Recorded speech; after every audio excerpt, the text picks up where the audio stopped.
அனைவருக்கும் வணக்கம். இது VTI ஸ்டோரிஸ் டிவி.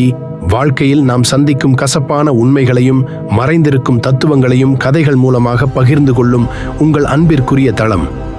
இன்று நாம் பார்க்க போகும் கதை நம் சமூகத்தின் ஒரு தீராத வலியை பேசப் போகிறது. ஒரு அடர்ந்த காட்டில் சிங்கம் ஒன்று ராஜாவாக இருந்தது. ஒரு நாள் சிங்கத்திற்கு பயங்கரமான பல் வலி ஏற்பட்டது.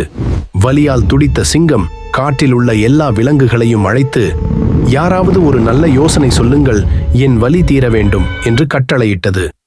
முதலில் அந்த ஊர் செல்வந்த நரி வந்தது. அது பளபளப்பான உடையும் கழுத்தில் தங்கச் சங்கிலியும் அணிந்திருந்தது. நரி சொன்னது, அரசே, நீங்கள் விலையுயர்ந்த பவளப்பாறைகளை தேய்த்தால் வலி போய்விடும் என்றது. சிங்கம் அதைச் செய்து பார்த்தது. ஆனால் வலி குறையவில்லை.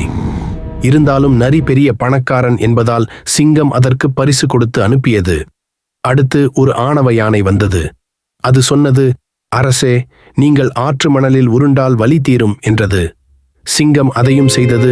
உடம்பெல்லாம் புண்ணானதுதான் மிச்சம். ஆனாலும் யானை பலசாலி என்பதால் சிங்கம் அதை பாராட்டியது. அப்போது ஒரு சிறு எறும்பு மெதுவாக சிங்கம் அருகே வந்து, அரசே, உங்கள் பல்லுக்கு இடையில் ஒரு குச்சி மாட்டிக் கொண்டிருக்கிறது, அதை எடுத்தால் வலி போய்விடும் என்று மெல்லிய குரலில் சொன்னது. சுற்றியிருந்த விலங்குகள் எல்லாம் சிரிக்கத் தொடங்கின. இந்த சின்ன எறும்புக்கு தெரிந்த அறிவு எங்களுக்கு தெரியாதா? தங்குவதற்கு இடமில்லாத இந்த எறும்பு சொல்வதையா ராஜா கேட்பார் என்று ஏளனம் செய்தன. சிங்கமும் எறும்பை உற்று பார்த்துவிட்டு, போ போ, நீ எல்லாம் எனக்கு புத்தி சொல்ல வந்து விட்டாயா? உன் உருவத்தை பார்த்து பேசு என்று மதிக்காமல் துரத்திவிட்டது. கதை சொல்லும் உண்மை, எறும்பு சொன்னதுதான் சரியான தீர்வு. ஆனால் அதற்கு வசதி இல்லாததால் அந்த சரியான கருத்தும் எவராலும் மதிக்கப்படவில்லை. சிங்கம் வலியால் துடித்தாலும் ஏழையின் சொல்லை கேட்க அதன் ஆணவம் இடம் கொடுக்கவில்லை. உருவத்தையோ வசதியையோ வைத்து ஒருவரின் கருத்தை எடை போடக்கூடாது. வைரம் மண்ணுக்குள் இருந்தாலும் அதன் மதிப்பு மாறுவதில்லை. ஆனால் உலகம் அதை மெருகேற்றும் வரை மதிக்காது.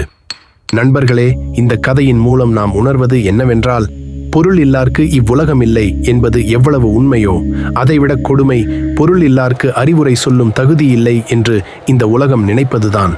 ஒருவன் சொல்வது சரியா தவறா என்று பார்ப்பதை விட அவனிடம் பணம் இருக்கிறதா என்று பார்த்துதான் இன்று மரியாதை வழங்கப்படுகிறது.